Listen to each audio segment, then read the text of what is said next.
Hey guys what's up. तो क्या हाल चाल है आप सबके। आई होप कि जैसे भी हो बहुत सही हो। बाय द वे गाइस, ये जो स्टोरी है हमसे शेयर करी है सृजल ने, तो thank you so much Srijal for sharing your story with us. And अगर आप सबको भी अपनी स्टोरी मुझसे शेयर करनी है तो दिए गए हुए जीमेल पर आकर अपनी स्टोरी मुझसे शेयर कर सकते हैं। एंड गाइस एक सरप्राइज़ है आप सबके लिए। आप सोचिए क्या है, मैं एंडिंग में बताऊँगा और ये बहुत अच्छा सरप्राइज़ है। तो ये काफ़ी बड़ी अनाउंसमेंट है और मैं ये एंडिंग में करूँगा। So let's start this video. So ये जो स्टोरी है वो आज के टाइम की नहीं है, इनफैक्ट आज से काफ़ी टाइम पुरानी है, लाइक 14 साल पुरानी ये स्टोरी है। और ये जो पूरी घटना है ये सृजल के नाना जी के घर पर हुई थी। तो ये पूरी घटना सृजल ने हमसे शेयर करी है। सो सृजल यूपी के गोरखपुर में रहती है और जो उनके नाना जी का घर है वो सृजल के घर से करीबन 5-6 किलोमीटर दूर है, गोरखपुर में ही है। और ये जो घटना है ये आज से 14 साल पुरानी है। तो उस टाइम पर जो नाना जी का घर हुआ करता था उसमें नाना जी, नानी जी, मामा जी, मामी जी और उनका एक छोटा सा बेटा, 4 साल का बेटा था, सृजल का जो कज़न है उसका नाम ओम था। तो ये 5 लोग रहा करते थे। और जो ये पूरी कॉलोनी थी उसमें इनकी बहुत अच्छे, मतलब एक बहुत अच्छी इमेज थी। जो आगे पीछे के लोग थे, अगल बगल के नेबर्स, सब इनकी बहुत रिस्पेक्ट किया करते थे। सबसे बहुत अच्छे रिलेशंस थे। जो सबसे अच्छे रिलेशन थे वो थे अपने नेबर से, जो जस्ट पड़ोसी में, पड़ोस वाला जो घर था उनसे नाना जी के बहुत, मतलब एक टाइप से फैमिली टाइप रिलेशन थे उनके साथ। 14 साल पहले क्या होता है कि वो जो उनके बगल वाले होते हैं जिनसे इनके फैमिली जैसे रिलेशन हो गए थे, वो डिसाइड करते हैं कि हम कहीं और शिफ्ट हो जाएंगे। मतलब जो वहाँ पे रहने वाले थे उनको जो अपॉर्चुनिटीज़ थी, जो जॉब अपॉर्चुनिटीज़ थी वो बहुत अच्छी कहीं और से मिल रही थी। तो ये बस ऐसे डिसाइड करते हैं कि ठीक है हम गोरखपुर में बहुत रह लिए, अब टाइम है कि शिफ्ट करने का। और ऐसे ही होता है, ये लोग अगले दिन शिफ्टिंग चालू कर देते हैं। नाना जी, मामा सब जाते हैं, इनकी सब मदद करते हैं शिफ्ट करने में। जो वहाँ पे ट्रक आया होता है उसमें सामान रखते हैं और देखते देखते ये पूरा घर खाली हो जाता है, बगल वाला। देन जो सृजल के मामा जी थे, नाना जी, इन्हें बड़ा अकेला अकेला लगने लगता है। कि होता है ना, बगल में तुम्हारे दोस्त रहते हैं, तुम हर दिन जाते हो उनसे बात करते हो, हर दिन जाके उनसे इंटरेक्ट करते हो। एंड एक दिन ऐसा आता है जब पूरा घर खाली हो गया है, वहाँ कोई भी नहीं है, तुम्हारे लिए बात करने वाला नहीं है, वो इंसान ही नहीं है वहाँ पे। तो इन्हें बड़ा खाली खाली लगता था। और ऐसे ही करते करते दिन बीतने लग जाते हैं, करीबन 5-6 महीने हो जाते हैं। और ये जो बगल वाला घर है ये 5-6 महीने तक पूरा खाली है। अच्छा ठीक है, अब नाना जी, मामा जी, इन्हें भी आदत हो गया, ये भी अपनी लाइफ में बिजी हो चुके हैं। और फिर 5-6 महीने बाद वहाँ पर एक लड़की आती है जो जिसने ये रेंट पे लिया होता है। तो उसकी यहीं की जॉब वॉब लगी थी, कुछ तो होता है, तो मतलब वो अभी क्लियर नहीं है, बट ये रेंट पे रहने के लिए आ जाती है। और जब नाना जी को पता चलता है कि हमारे बगल वाले घर में कोई लड़की रहने पे आई है और रेंट पे आई है, तो वो जाते हैं, उनसे बोलते हैं कि बेटा कोई भी ज़रूरत हो, कुछ भी हो तो हमें बताना। जिस घर में तुम रह रही हो वो घर में जो पहले रहते थे, जो ओनर है वो हमारे बहुत क्लोज है, तो हम नहीं चाहते कि इस घर में तुम्हें कोई भी दिक्कत हो, तुम अकेली रहने आई हो, किसी भी चीज़ की दिक्कत हो, किसी भी चीज़ का कुछ भी हो, हमें बता देना। वो लड़की भी बोलती है जी जैसा आप कहें। वेल जब मामा जी पूछते हैं कि बेटा तुम करती क्या हो, तो वो बताती है। तब वहाँ हमें क्लैरिटी मिलती है कि जो लड़की आई है वो एक्चुअली गोरखपुर मेडिकल कॉलेज होता है, उसमें एज ए नर्स वो मतलब ट्रेनिंग के लिए आई होती है। ठीक है, अब क्या होता है कि धीरे धीरे पूरी कॉलोनी में वो लड़की थोड़ी, मतलब उसकी इमेज बिगड़ने लग जाती है। लोगों को वो पसंद नहीं आ रही होती, क्योंकि कहा जाता है कि जब भी वो लड़की आती थी अपने रात के टाइम कॉलेज से, तो हमेशा अपने साथ 2-3 दोस्त लेकर आएगी। फिर वो आएंगे तो घर में ड्रिंक करेंगे, पार्टी वार्टी, जोर से गाने, ये सब।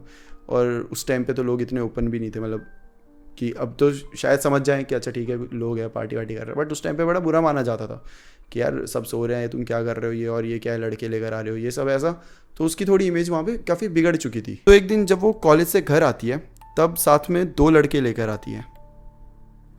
अब रात हो जाती है, वो तीनों ड्रिंक कर रहे होते हैं और कुछ टाइम बाद वहाँ से झगड़ा करने की आवाज़ें आने लग जाती है। वेल पूरे गली वाले उस टाइम सो नहीं पा रहे होते, इतनी ज़ोर ज़ोर से झगड़े कर रहे होते हैं आपस में, और कोई इंटरफेयर भी नहीं करना चाहता। उन्हें पता है कि ये पी के रखी है इन्होंने, इन्हें क्या ही बोलें, छोड़ो। झगड़ा करते करते करते और एकदम से ही आवाज़ें आना बंद हो जाती है, एकदम फिर से पिन ड्रॉप साइलेंस। ठीक है, मे बी अब उन्हें अक्ल आ गई होगी, भाई हाँ यहाँ पे और भी लोग रहते हैं या कुछ, सब यही सोचते हैं। अब सुबह हो जाती है और वो लड़की किसी को दिखती नहीं है, शायद वो सुबह ही चले गई होगी, ऐसा भी नहीं है ना कोई उसकी राह ताक रहा है। बट ये है कि यहाँ मतलब एक टाइम होता था उसका भी, 8-9 बजे वो जाती थी, तब बाकी लोग भी जाते थे ऑफिस तो दिख जाती थी, बट ऐसा नहीं दिखती तो कोई बात नहीं। और 1, 2, 3, 4 दिन हो जाते हैं, वो लड़की नहीं दिख रही। अब सब ऐसा सोच रहे कि वो लड़की गई तो गई कहाँ, मतलब 4-5 दिन हो गया वो नहीं आई, वो ठीक तो है ना जहाँ पे भी है। तो लोगों को थोड़ी सी चिंता होने लग जाती है। तो लोग क्या करते हैं, उसके घर के पास जाते हैं और नॉक करने लग जाते हैं कि भाई पूछ लें ज़रा कि तबीयत ठीक है कि नहीं, अकेले ही रह रही है वैसे भी। तो मतलब एक अच्छे नेबर होने का धर्म निभा रहे हैं, गए हैं बेचारे और पूछ रहे हैं कि हाँ भाई आप कैसे हो, ये वो। नॉक कर रहे हैं तो कोई खोलने को ही राज़ी नहीं है। तो ये क्या करते हैं, इन्हें थोड़ी सी टेंशन हो जाती है कि भाई तबीयत ख़राब खराब तो नहीं है। तो ये क्या करते हैं, जो नाना जी होते हैं इनके पास जाते हैं और बोलते हैं आपके पास आपके नेबर की कीज़ होंगी। तो ऑब्वियसली वो इतने क्लोज थे तो उन्होंने अपनी सेकंड की दे के रखी थी कि कभी भी कुछ भी हो जाए तो सेकंड की होनी चाहिए। तो नाना जी बोलते हैं हाँ मेरे पास है सेकंड की। तो वो देते हैं, ये लोग लॉक खोलते हैं और अंदर जाके देखते हैं। तो ये देखते हैं कि जो लड़की होती है उसकी तो डेथ हो गई होती है। और अब सबको समझ आता है कि क्यों ये लड़की 4-5 दिन से दिखाई नहीं दे रही थी। सब यही सोचते हैं कि उस दिन 2 लड़के आए थे, ये लोग झगड़ा भी कर रहे थे। तो झगड़े में ऐसे मतलब एक दूसरे को बोल रहे थे। तो जो सबको समझ आ रहा था वो ये था कि जो लड़की थी ये मल्टीपल अफेयर्स कर रही थी। तो जो बॉयफ्रेंड था, मतलब वो 2 में से एक उसका बॉयफ्रेंड था और उसको पता चल चुका था इसके बारे में। तो झगड़े में वो यही कह रहा था कि मतलब तू ऐसी है, तूने मुझे धोखा दिया, ये वैसे करके। तो इतना सबको समझ आया कि हो ना हो उन दोनों ने ही इसका मर्डर किया है और अब वो भाग गए। वेल, उस लड़की का नाम नेहा था। तो अब पुलिस कंप्लेंट होती है, पुलिस अब पीछे पड़ जाती है उन दोनों के। पता नहीं फिर पकड़ते हैं उन्हें, क्या होता है किसी को नहीं पता। बट हाँ, अब ये जो इंसिडेंट हो गया इसको भी टाइम हो जाता है, मतलब 2-4 महीने हो गए। और वापिस मतलब उस टाइम तो बड़ा अजीब सा माहौल हो चुका था पूरी गली में। ऑब्वियसली आपकी गली में कुछ ऐसी घटना हो तो बड़ा अजीब सा हो ही जाता है ना। मर्डर कोई नॉर्मल बात तो है नहीं। ठीक है, 3-4 महीने लगते हैं सबको इस इंसिडेंट से उभरने में और अब फिर से सब कुछ नॉर्मल हो चुका है। तो फिर उस इंसिडेंट के 3-4 महीने बाद जो नाना जी होते हैं उनके घर में बहुत अजीब चीज़ें होने लग जाती है। जैसे जो नाना जी का घर था वो जो 2nd फ्लोर है वहाँ पर एक डोर था जो कि डायरेक्टली नाना जी के घर को दूसरे वाले घर से ऐसे मतलब ऐसे कनेक्ट करता था। वो जो दरवाज़ा था। अब जैसा पता है कि ये दोनों फैमिली वाले रिलेशन में थे तो इन्होंने ऐसा करके रखा था कि आप एक घर से दूसरे घर में आ सकते हो थ्रू दिस डोर। तो इन्होंने क्या किया था, जब से ये इंसिडेंट हुआ था, जो मर्डर हो गया था सब, तब से ये डोर पूरा लॉक कर दिया था, बंद करके रखा था और उसके बाद ये कभी खोला ही नहीं है। बट देन सडनली रात को इनको आवाज़ आने लग जाती थी जैसे कि वो दरवाज़ा खुद खुला है और उस दरवाजे के थ्रू होकर कोई तो आया है, मतलब बगल वाले घर से कोई इनके घर में आया एंड देन वो एकदम ग्राउंड फ्लोर तक गया, पूरा वहाँ पे ऐसे राउंड लगा रहा है। तो ये आवाज़ें इन्हें आती थी रूम से कि दरवाज़ा एकदम से खुलने की आवाज़, किसी के नीचे उतरने की आवाज़, किसी के चलने की आवाज़, और ये लिटरली हर रात को होने लग गया था। फिर एक दिन जो मामी जी थी वो किचन में काम कर रही होती है। तो उनको लगता है कि उनका जो बच्चा है जिसका नाम ओम था वो किसी से तो बात कर रहा है। तो मामी जी देखने जाती है कि भाई ओम किससे बात कर रहा है। तो देखते हैं कि ओम छत में है और वहाँ से बातें कर रहा है। मामी जी छत में जाती है और बोलती है बेटा तुम किससे बात कर रहे हो इस टाइम पे, यहाँ तो कोई है भी नहीं। तो ओम बोलता है कि मम्मी जी मैं नेहा दी से बात कर रहा हूँ और उन्होंने मुझे कहा था कि वो मुझे घुमाने ले जाएंगी, बट वो मुझे घुमाने नहीं लेके जा रही और अब मैं उनसे नाराज़ हूँ। मामी जी एकदम से बोलती नेहा दी, तुम्हें नेहा दी कहाँ पर दिख रही है। तो ओम बताता है कि मैं जब भी छत पर आता हूँ वो मुझे दूसरे वाले, मतलब ऐसे इशारा करके बताता है जो साइड वाला घर होता है उधर, कि वो वहाँ पर होती हैं और वो मुझे अपने साथ ले जाने को बोल रही होती है। वो मुझे बुला रही होती है कि आजा मैं तुझे अपने साथ ले जाऊँगी। तो लेकिन वो मुझे लेके नहीं जा रही कहीं घुमाने, तो मैं उनसे नाराज़ हूँ। जैसे ही मामी जी ये सुनती है, मामी जी बहुत ज़्यादा हैरान और बहुत ज़्यादा डर जाती है। ओम को पकड़ती है और बोलती है बेटा अब से छत नहीं आना, और ऐसे ही हाथ पकड़कर उसको नीचे ले जाती है। अब मामी जी यहाँ पे ये बात किसी को बताती नहीं है। अब शाम हो जाती है, हर कोई ऐसे बैठा हुआ है नीचे ही और आपस में ऐसे बातें कर रहा है, पूरी फैमिली बैठी हुई है कि तभी जो ओम होता है वो भागते हुए नीचे आता है। तो वो 2nd फ्लोर में रह रहा होता है ना, तो भागते हुए नीचे आता है और बोलता है मम्मी जी जल्दी से मुझे कपड़े पहना दो अच्छे से और तैयार कर दो, क्योंकि नेहा दी मुझे बुला रही है और वो मुझे घुमाने लेकर जाएगी, तो आप जल्दी से मुझे तैयार कर दो। जैसे वो बोलता है पूरी फैमिली सुन रही है कि ये क्या बोल रहा है। तो जो मामा जी है उन्हें कुछ समझ नहीं आ रहा है कि भाई ये लड़का क्या बोल रहा है। जिस पे जो मामी जी है वो इन्हें पूरा इंसिडेंट समझाती है कि सुबह ओम ये बातें कर रहा था, मैंने उसे देखा था और वो बोल रहा था नेहा दी से बात कर रहा हूँ, उसे मैं लेकर भी आ गई। तो सबको ऐसा लगता है कि जो ओम है वो तो अभी बच्चा है, तो हो सकता है कि वो भी प्रोसेस नहीं कर रहा हो जो भी ये सब हो चुका है। और जो नेहा दी थी वो ओम को बहुत प्यार से रखती थी, हमेशा प्यार से बात करना, हमेशा ये बोलना कि चलो घुमा के लेकर आती हूँ, उसके लिए चीज़ें लेकर आना। तो सब ये सोच रहे थे कि बच्चा है वो अभी प्रोसेस नहीं कर पा रहा है, इसलिए उसे ऐसे चीज़ें लग रही हैं, तो ठीक है छोड़ दो उसको। अब 2 दिन तक सब कुछ ठीक रहता है एंड तीसरे दिन जो मामा जी होते हैं वो एक्चुअली सिविल इंजीनियर है। तो उनको एक पार्टी से आने में थोड़ा सा लेट हो जाता है, अप्रॉक्स 12-1 बज जाते हैं। तो वो फातिमा रोड से आ रहे होते हैं और 14 साल पहले वो रोड इतना डेवलप नहीं था, वहाँ पे स्ट्रीट लाइट्स भी नहीं थी, सब एकदम मतलब रात के टाइम तो एकदम काला, एकदम डार्क सब कुछ। और मामा जी जो थे उन्होंने थोड़ी सी ड्रिंक कर ली थी, तो मतलब वो काफ़ी नशे में थे। तो जो ड्राइवर होता है वो उनको ला रहा होता है। तो अब मामा जी आ रहे हैं, वो पीछे बैठे हुए हैं और ड्राइवर अपनी गाड़ी चला रहा है। एकदम घना अंधेरा, जो लाइट है सिर्फ वो गाड़ी की हेडलाइट से ही आ रही है कि तभी ड्राइवर नोटिस करता है कि एकदम से एक औरत ऐसे खड़ी है और एकदम भागती हुई सीधा गाड़ी से लगी है वो, और गाड़ी के थ्रू हो चुकी है, पार हो गई है वो। ड्राइवर एकदम से बहुत ज़ोर से ब्रेक मारता है, जिससे वो जो मामा जी होते हैं एकदम हिल जाते हैं, बोलते हैं क्या हो गया तुम्हें, खाली रोड में तुम ऐसे क्या गाड़ी कैसे चला रहे हो तुम। जिस पर वो बताता है कि एक्चुअली सर एक लड़की आई अजीब सी और समझ नहीं आ रहा, एकदम गाड़ी से ऐसे हिट करी और वो एकदम पार होकर चली गई, कुछ समझ नहीं आ रहा। मामा जी बोलते हैं बेटा दारू मैंने पिया लेकिन शायद चढ़ तुम्हें गई है, काम करो तुम चुपचाप चलो, कुछ ऐसा नहीं है, चलो। ड्राइवर बोलता है शायद हो सकता है रात को नींद आ रही होगी, हेलुसिनेशन कुछ हुई है वो। तो ड्राइवर ज़्यादा सोचता नहीं, वो चल पड़ता है। गाड़ी चल रही है और घर के पास थोड़ी सी घर से दूर होती है कि ड्राइवर फिर से गाड़ी रोक देता है। मामा जी बोलते हैं अब क्या हो गया। ड्राइवर बताता है कि सर ये वही लड़की थी जो अभी थोड़ी देर पहले हमारी गाड़ी से टकराई थी, और वो लड़की ऐसे एक कोने में ऐसे बैठी हुई है, चुपचाप ऐसे बैठी हुई है। मामा जी देखते हैं ध्यान से कि आखिर ये कौन लड़की है भाई, क्या है। खिड़की नीचे करके देखते हैं तो वो देखते हैं कि वो लड़की और कोई नहीं बल्कि नेहा होती है। मामा जी जैसे ही देखते हो बहुत डर जाते हैं और वो ड्राइवर को बोलते हैं जल्दी भगाओ गाड़ी। ड्राइवर फुल स्पीड से गाड़ी भगाता है और फिर वो गाड़ी सीधा मामा जी के घर के बाहर ही रुकती है। जैसे गाड़ी रुकती है ड्राइवर को बोलते हैं तुम एक काम करो, चले जाओ आराम से और जल्दी चले जाना, रुकना मत कहीं। मामा जी भी अपने घर आ जाते हैं। घर आते हैं सब बोलते हैं भाई क्या हो गया, तुम इतने डरे हुए क्यों। तो मामा जी सबको बताते हैं कि मैंने नेहा को देखा, वो ऐसा हुआ ये सब। और जब मामा जी खुद बोल रहे हैं तो अब सब थोड़ा यकीन कर रहे हैं। ओम ने बोला था तो उन्होंने इग्नोर कर दिया था, बट मामा जी बच्चे नहीं है छोटे, और वो सब समझ रहे हैं कि अगर ऐसा वो बोल रहे हैं तो सच में हुआ होगा। अब अगले दिन मामी जी फिर से किचन में काम कर रही होती है और फिर उनको लगता है कि ओम किसी से तो बात कर रहा होता है। तो मामी जी फिर जाती है और पूछती है कि किससे बात कर रहे हो। तो वो बोलता है कि मैं नेहा दी से बात कर रहा हूँ, वो जस्ट घर के बाहर खड़ी है और मुझे ऐसे बुला रही है और बोल रही है कि मैं तुम्हें कहीं दूर घुमाने ले जाऊंगी, तो बस मैं जल्दी से उनके साथ जाऊंगा और घूम कर आ जाऊंगा। और ये सुनकर मामी जी को बहुत गुस्सा आ जाता है। वो ओम को डांटने लग जाती है, तुम्हें बोला है ना कि नेहा दी कोई नहीं है यहाँ पर, तुम किससे बात करते रहते हो, नहीं करनी किसी से बात, वो अब कभी नहीं आने वाली यहाँ पर, ठीक है। जिस पे ओम बोलता है कि नहीं मम्मी ऐसा कुछ नहीं है, आपको पता नहीं है, बट नेहा दी हमारे घर में ही रहती है, वो रोज़ हमारे घर में रहती है, मुझे रोज़ दिखती है, और वो तो मुझे बोलती है कि अब वो इस घर को कभी छोड़कर जाएगी ही नहीं। जैसे ही ओम ये बोलता है, ओम की आंखों में एक गुस्सा दिख रहा था और वो कुछ अजीब से स्माइल कर रहा था। मतलब ऐसा लग नहीं रहा था कि वो ओम ही है, ऐसा लग रहा था कि वो ओम की बॉडी में कोई और ही इंसान है। ये देखकर मामी जी बहुत ज़्यादा डर जाती है। एक दो दिन बाद क्या होता है, जो इनकी मौसी होती है वो दिल्ली में रह रही होती है, तो वैकेशन पड़ते हैं, थोड़ी सी छुट्टियाँ होती है, तो वो अपनी बेटी के साथ नाना जी के घर में आ जाती है। जो बेटी होती है वो भी ओम से 1-2 साल बड़ी होती है, वो भी मतलब वैसे तो छोटी होती है बट ओम से 1-2 साल बड़ी होती है। अब मौसी जी, वो ओम, और जो बेटी होती है उसका नाम होता है दिया।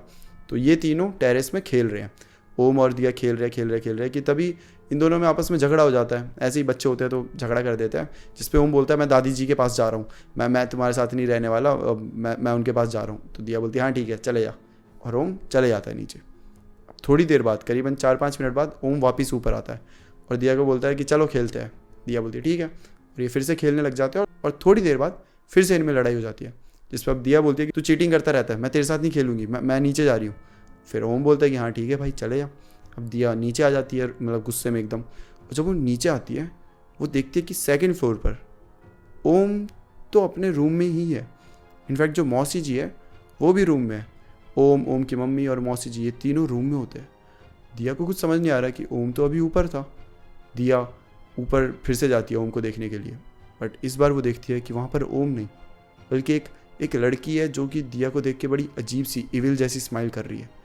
दिया इसे देख के बहुत ज़्यादा डर जाती है, वो भागते हुए नीचे आती है और रो रही है, वो बस रोते रोते भाग रही है और कैसे कैसे करके वो ओम के रूम तक पहुँचती है। सब पूछते हैं बेटा क्या हुआ, तुम रो क्यों रही हो। जिस पे दिया बताती है कि ऊपर कोई तो एक औरत है जो मुझे बड़ी अजीब सी स्माइल दे रही है और ऐसे देख रही है और वो बहुत डेंजरस सी दिख रही है, मुझे बहुत डर लग रहा है। ऐसी वो ये सब बताती है। जो मामी जी होती है वो एकदम समझ जाती है कि दिया किसके बारे में बात कर रही है। अब रात को मामी जी सो रही होती है और अचानक से उनके रूम में कोई तो नॉक करता है। मामी जी उठती है, वो देखती है कौन नॉक कर रहा है इस टाइम। तो तब उन्हें पता चलता है कि बाहर मामा जी हैं जो नॉक कर रहे हैं और वो बोल रहे हैं कि नीलू दरवाज़ा खोलो, देखो मैं बाहर हूँ। और ये सुनते ही मामी जी बहुत ज़्यादा डर जाती है, क्योंकि असल में जो मामा जी होते हैं वो तो जस्ट बगल में ही सो रहे हैं। तो ये बाहर कौन है जो मामा जी बनकर उनकी आवाज़ में ऐसा बोल रहे हैं। अब मामी जी बहुत डर जाती है, वो मामा जी को उठा के कोशिश करती है लेकिन मामा जी उठ ही नहीं रहे। मामा जी और ओम भी साथ में सोए हुए हैं। तो एकदम से मामी जी को मौसी की कॉल आती है। कॉल उठाती है तो मौसी बोलती है कि तुम दरवाज़ा क्यों नॉक कर रही हो, मतलब क्या हो गया, सब सही है। मामी बोलती है कि मैं तो नॉक कर ही नहीं रही, मैं तो अपने रूम में सोई हूँ। मौसी जी बोलती है तो फिर नॉक कौन कर रहा है, तुम्हारी आवाज़ में बुला रहा है कोई मेरे को। मामी जी बताती है कि यहाँ बड़ी अजीब अजीब एक्टिविटीज़ हो रही है, बड़ा बड़ा मतलब कुछ समझ नहीं आ रहा कि क्या हो रहा है। मौसी बोलती है कि मैं बहुत ज़्यादा डर लग रहा है मुझे यहाँ पे, मैं बहुत डर गई हूँ, तो तुम आ सकती हो मेरे साथ सोने के लिए, मैं अकेले नहीं सो पा रही यहाँ पर, मेरे कुछ समझ नहीं आ रहा। और एक्चुअली मौसी जी डर रही है क्योंकि वो तो जस्ट अभी आई है इस घर में, उन्हें कुछ नहीं पता यहाँ क्या हो रहा है। मामी जी बोलती है एक मिनट, मैं आती हूँ थोड़ी देर में। मामी जी मामा जी को उठाती है और बोलती है कि मैं जाऊँ क्या, वो मौसी बहुत ज़्यादा डर गई है। तो मामा जी भी बोलते हैं कि हाँ ठीक है, तुम चले जाओ, ओम मेरे साथ ही सो जाएगा, तो कोई दिक्कत वाली बात नहीं है। मामी जी बोलती है ठीक है। वो गेट खोलती है और जाती है मौसी जी के पास जाती है और फिर नॉक करती है। मौसी जी दरवाज़ा खोलती है, वो ऐसे एकदम नींद में है। तो बोलती है क्या हुआ इतनी रात को। तो बोलती आप ही ने तो मुझे बुलाया था अभी कॉल करके कि आपको डर लग रहा है ये सब। मौसी जी बोलती है मैंने कब बुलाया, मैं तो दिया के साथ आराम से सो रही थी, मैंने कोई कॉल नहीं करी। अब ये दोनों बड़ी ज़ोर ज़ोर से बातें कर रहे हैं, मतलब लाउड होके एकदम। तो जो नानी जी होती है वो भी उठ जाती है और नाना जी भी उठ जाते हैं। बातें बोलते क्या हो गया। तो बताती है मामी जी कि मेरे को अभी कॉल आई ऐसा और कोई हमारे इसमें नॉक कर रहा था, और मौसी जी ने कॉल करी थी, वो भी ऐसे ही कह रही थी कि कोई उनके वहाँ नॉक कर रहा है। तो समझ नहीं आ रहा कुछ, जिसमें मौसी जी बोलती है मैंने कॉल ही नहीं करी है, मैं तो सो रही थी आराम से। और इन सब के बीच में नानी जी बोलती है कि अरे हाँ, मैं वो एक चीज़ तुम्हें बताना भूल गई, जो मेरा बेटा है, मतलब जो मामा जी थे उसके बारे में बोल रही है नानी जी कि वो थोड़ा लेट ही आएगा, वो वापस से किसी पार्टी में गया है, तो वो उसने मुझे बताया था बट मैं बताना भूल गई। अब नानी जी की भी उम्र हो चुकी थी तो वो अक्सर मतलब चीज़ें भूल जाया करती थी। नानी जी जैसे ही बताती है कि वो तो लेट आएगा, वो है ही नहीं, वो बाद में आएगा करके, मामी जी एकदम से मतलब वो एकदम बौखला जाती है, क्योंकि उनके बगल में ही सो रहे थे मामा जी, तो जस्ट उनके बगल में ही थे, और अभी वो ओम को मामा जी के साथ ही छोड़ कर आई है। और अगर असल में मामा जी घर में है ही नहीं, तो जो बगल में है वो नेहा है। मामी जी पागल हो जाती है, वो चिल्लाते हुए भागती है। वो नाना नानी को तो समझ ही नहीं आया कि क्या हुआ इन्हें, और मौसी को भी कुछ खास समझ नहीं आया, बट उन्हें ये चीज़ समझ आ गई थी कि मामी जी बहुत डर चुकी है, और वो बहुत अजीब सा मतलब वो बस भाग रही है और वो ओम ओम चिल्ला रही है। ऐसे करके सब उसके पीछे भागते हैं कि भाई क्या हो गया तुम्हें, क्या हो गया। और मामी जी भागते भागते अपने रूम तक पहुंचती है। वेल जैसे ही मामी भागती है और ओम के रूम में जाकर देखती है, वहाँ पर ओम नहीं होता। ये देखते ही मामी जी एकदम बेहोश हो जाती है। नाना नानी सब उसे पकड़ रहे हैं, उसे उठाने की कोशिश कर रहे हैं, बट मामी पूरी बेहोश हो चुकी है। अब ये भी ओम को ढूंढने लगे, कहाँ है, ये सब बाहर चले जाते हैं, पूरे घर में नहीं मिलता तो ये घर के बाहर चले जाते हैं ढूंढने। जब चिल्ला रहे हैं ओम ओम, तो सारे नेबर्स उठ जाते हैं, पूछते हैं कि भाई क्या हो गया। और वो बता रहे हैं कि ओम कहीं नहीं मिल रहा, कहीं कहीं नहीं दिख रहा। सब पूरी कॉलोनी होती है वो सब लोग ढूंढ रहे हैं ओम को, आगे पीछे घर में यहाँ वहाँ हर जगह, ओम कहीं नहीं मिल रहा। एंड फाइनली ये लोग उस गेट के पास जाते हैं, जो गेट कनेक्टेड था दूसरे घर से, जहाँ जो वो खुलने की आवाज़ें भी आती थी। जाते और उस गेट को देखते हैं तो वो गेट पहले से ही खुला होता है, वो लॉक्ड नहीं होता। जबकि नाना जी को अच्छे से याद है कि वो लॉक था, उधर एक प्रॉपर ताला लगा हुआ था। वो उस गेट के थ्रू जाते हैं और वो बस अब जहाँ जहाँ रास्ता जा रहा है वो जा रहे हैं प्रॉपर, मतलब पूरी रात है इस टाइम पे, तो उन्हें दिख भी नहीं रहा कुछ, बस वही टॉर्च लेके जहाँ जहाँ रास्ता जा रहे हैं। एंड वो दूसरे घर में चले जाते हैं। वो लोग बाकी नेबर सब उस घर में आ गए, और उस घर में जब वो देखते हैं तो जो एक बेड है उस पर ओम पड़ा हुआ है, और वो बहुत तड़प रहा है, मतलब ऐसा लग रहा है किसी ने उसका ऐसे गला दबा रहा है, और वो तड़प रहा है, वो कुछ बोल नहीं पा रहा, लेकिन उसके हाथ पूरे ऐसे हो चुके हैं और वो ऐसे हिलने की कोशिश कर रहा है। सब जाते हैं ओम को पकड़ते हैं। नाना जी जो होते हैं, नाना जी नानी जी सब लोग भगवान का नाम लेने लग जाते हैं, और तब जाके ओम को थोड़ा सा रिलीफ मिलता है। ओम को बिठाया जाता है, पानी पिलाया जाता है, तब ओम बहुत रोने लग जाता है। ओम से पूछा जाता है कि बेटा क्या हुआ, तुम यहाँ क्या कर रहे थे और क्या हुआ तुम्हें। जिस पे ओम बताता है कि नेहा दी मुझे लेकर चली गई थी और वो मेरा गला दबा रही थी, वो मुझे मार रही थी। जैसे सबको पता चलता है कि नेहा दी वाला मतलब नाना जी और उनके परिवार वाले को आइडिया था नेहा के बारे में, बट बाकी जो नेबर्स थे उन्हें कुछ आइडिया नहीं था। जैसे नेहा के बारे में सबको पता चलता है, सब ओम को ऐसे उठाते हैं और सब उस घर से चले जाते हैं भागते हुए कि भाई यहाँ नहीं रुकना, चलो। बाहर आते हैं, उस दिन सारे नेबर्स एक साथ ही बैठे हैं एक जगह में, एक बहुत बड़ा घर होता है उनमें से एक का, उसी के वहाँ पे जाके सब बैठे हैं, सब आपस में डिस्कस कर रहे हैं कि आपने हमें क्यों नहीं बताया अगर ये सब था। इस पर नाना जी बोलते हैं कि हमें भी मतलब ऐसे गारंटेड नहीं था, कुछ पक्का नहीं था, हमें लगता था ओम बच्चा है उसके साथ ऐसा हो रहा है। मामा जी उस दिन ड्रिंक करके आए थे तो समझ नहीं आ रहा था कैसे बताएं कि आप सब भरोसा करोगे, क्योंकि हमें खुद पक्का कुछ पता नहीं था। और लेकिन अब जब सबको पक्का पता चल चुका है तो ये डिसाइड करते हैं कि सुबह होगी, हम पंडित जी बुलाएंगे और पूरा पाठ रखवाएंगे। ऐसे ही होता है, अगली सुबह होती है, पंडित जी को बुलाया जाता है, पंडित जी उस घर में आते हैं, पूरा पाठ रखते हैं। और ये पूरा जो पाठ होता है वो करीबन 2 दिन का होता है, मतलब सुबह स्टार्ट होता है और अगले दिन की शाम को ख़त्म होता है। तब तक पूरी कॉलोनी के हर एक इंसान ने छुट्टी ले ली होती है, सब कुछ करके मतलब सब फ्री हो गए होते हैं और 2 दिन के लिए अवेलेबल होते हैं। सब एक जगह बैठे होते हैं जब ये पाठ हो रहा होता है 2 दिन तक। 2 दिन बाद पाठ ख़त्म होता है और अचानक से वहाँ पे जो ओम होता है वो बेहोश हो जाता है और फिर देखते हैं कि ओम के अंदर कोई और आत्मा आ चुकी है। ओम बड़ी अजीब सा रिएक्ट कर रहा है, वो ऐसे खड़ा हो गया और बोलता है कि मुझे नहीं जाना, मुझे कहीं नहीं जाना। जिस पे पंडित जी पूछते हैं कि कौन है तू और क्यों आई है। जिस पे ओम बोलता है कि मैं नेहा हूँ और मैं नहीं जाने वाली कहीं। पंडित जी फिर से वो हाथ में पानी सा लेते हैं, कुछ मंत्र पढ़ते हैं और उसके ऊपर फेंकते हैं, जिस पे वो ओम बहुत ज़ोर से चिल्लाने लग जाता है, जैसे कि मानो उसे उसके ऊपर आग फेंक दी। वो ऐसे अपना पूरा शरीर ऐसे कर रहा है, वो पानी को हटाने की कोशिश कर रहा है। जिस पे पंडित जी बोलते हैं कि अगर तुझे यहाँ से जाना होगा, तू अब इस दुनिया की नहीं है, तुझे यहाँ से जाना ही होगा। पहले तो वो मना करता है, बट पंडित जी फिर से उस पर पानी फेंकते हैं सब, और वो फाइनली बोलती है कि हाँ ठीक है, मैं चली जाऊँगी यहाँ से, मैं चली जाऊँगी, ऐसे एकदम गुस्से में बोलती है। फिर थोड़ी देर बाद ओम बेहोश होता है और फिर पंडित जी बोलते हैं कि अब सब कुछ सही है। वो जो आत्मा थी वो यहाँ पे कैद हो चुकी थी, क्योंकि जब नेहा की डेथ हुई थी उसके क्रियाक्रम ये सब नहीं कराया गया था, जो भी रीज़न्स है उस वजह से वो कहीं नहीं जा पा रही थी।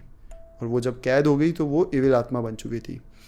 मतलब आत्मा भी अलग अलग टाइप की होती है, कोई अच्छी होती है जो तुम्हें डिस्टर्ब नहीं करती, कोई इविल होती है, कोई इतनी ज़्यादा डेंजरस होती है जो सिर्फ तुम्हें मारना चाहती है। अलग अलग टाइप की आत्मा थी। तो जो ये वाली थी ये इविल आत्मा थी। तो पंडित जी बताते हैं कि अब सब कुछ ठीक है, अब चिंता की कोई बात नहीं है। और ओम को एक धागा पहनाया जाता है और बोला जाता है कि कुछ दिन तक ये अपने पास रखना, क्योंकि अभी तुम्हारे अंदर एक आत्मा आई थी, तुम पोजेस्ड हुए थे, तो तुम अभी वीक हो। ठीक है, ऐसे ही होता है। पंडित जी चले जाते हैं, नेबर भी अब सब अपने अपने घर चले गए और नाना जी, नानी, सब मामा जी, इनफैक्ट मौसी भी यहीं पे थी इस टाइम पर, सब वापस अपने घर आ गए। और उस दिन के बाद से आज तक कुछ नहीं हुआ, सब कुछ सही चल रहा है। सो अब जब सृजल को ये सब पता चला, उसने हमसे ये स्टोरी शेयर करी जो कि आज से 14 साल पहले हुई थी। तो ये थी पूरी story. And thank you Srijal once again for sharing your story with us. और आप सब बताना आपको स्टोरी कैसी लगी, अगर अच्छी लगी होगी तो कमेंट, शेयर, सब्सक्राइब ज़रूर करना, शेयर ज़रूर करना अपने दोस्तों से, तभी ये वीडियो ज़्यादा लोगों तक पहुंच पाएगी। एंड वन मोर थिंग जो मैं आपको बताने वाला था कि एक सरप्राइज़ है। तो गाइज़ सरप्राइज़ ये है कि एक्चुअली मैं सोच रहा हूँ एक और नया चैनल लाने की, और ये वाला होने वाला है ट्रू क्राइम स्टोरीज़। तो काफ़ी लोगों ने, आप में से बहुत लोगों ने मुझे बोला था क्राइम स्टोरीज़ पे जो ट्रू इंसिडेंट्स होते हैं उस पर बनाए जाए। मेरे को इंटरेस्ट भी है, आप सबको पता नहीं होगा बट मेरा एक चैनल था अक्षय शर्मा, जो मैं इस वाले चैनल से पहले चलाता था। तो उस चैनल को करीबन 3-4 साल हो चुके हैं। तो उसमें भी मैं कुछ ऐसी नई नई स्टोरीज़ लेकर आता था जो रियल ट्रू क्राइम स्टोरीज़ होती है ना, उस पर, क्योंकि मुझे उस पर काफ़ी इंटरेस्ट था।